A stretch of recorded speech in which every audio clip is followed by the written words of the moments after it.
Brimstone Hill, how majestic you stand. How beautiful are your walls. How beautiful are your scenes. However, the rooms reveal such deep but painful history. History that should not be forgotten. History that others might not want revealed. But history that tells our people how great their ancestors were, the strength they had, the wisdom too. But because of the little publishing access available to them, they couldn't even acknowledge or show that these had been all their accomplishments, but rather had been stolen by some despiteful men. However, your beauty can't be compared because you boast those majestic walls and rich history, of course. Oh, Brimstone Hill, oh, Brimstone Hill, how majestic you stand.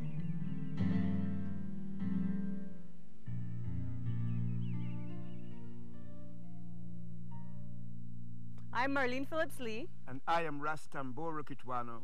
Welcome to Culture Beat.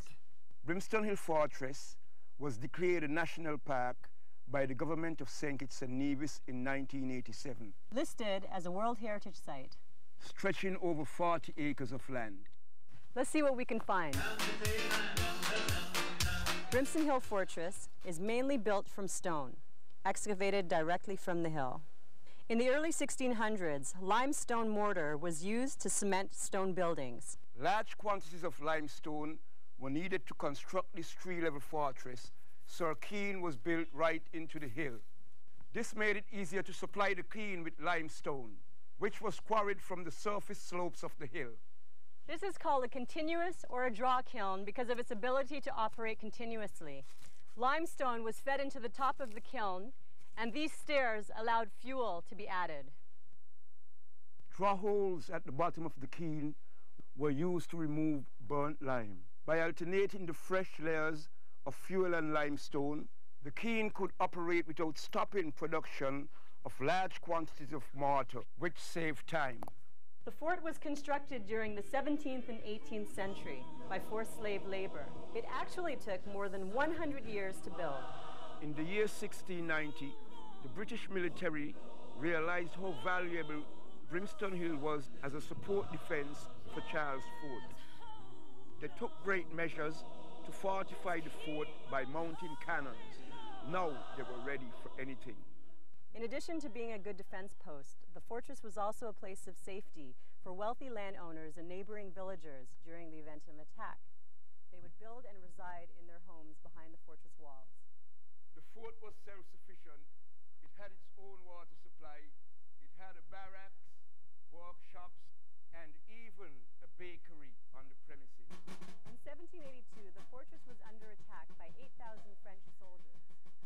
The British had a military force of less than 1,000 men, but managed to hold the French at bay for an entire month before being taken. Between 1852 and 1853, Brimstone Hill was no longer a point of strategic interest to the British. It was eventually abandoned by 1854, but its legacy lives on. Now open to the public as a national park, Brimstone Hill Fortress enjoys an impressive number of visitors each year.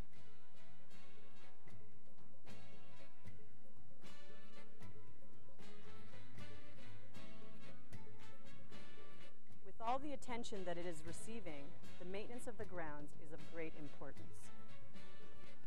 Because the fortress is centuries old and has survived many hurricanes, it is not without damage.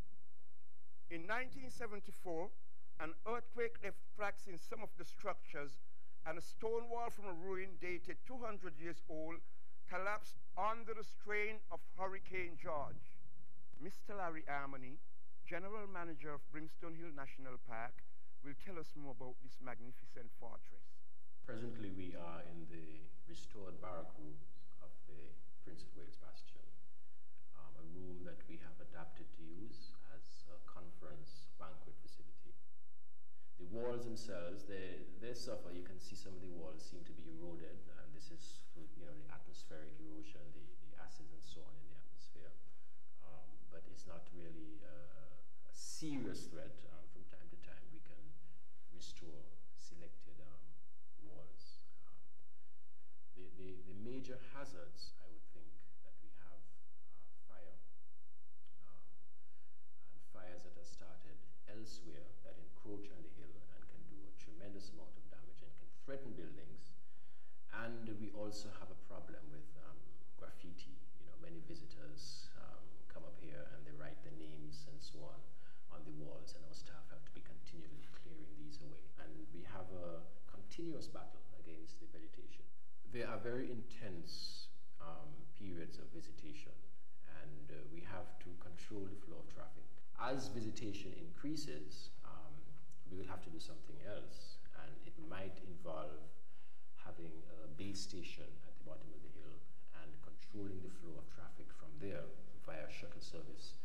This is something that we have talked about with the Ministry of Tourism and with taxi operators, and it is something that I can see happening maybe in another 2 years. Many taxi drivers, and indeed others, have approached us from time to time about widening the archways to accommodate larger vehicles. And we have attempted to show that this is a historic heritage site, and the very nature of it is that you don't interfere with the existing structure.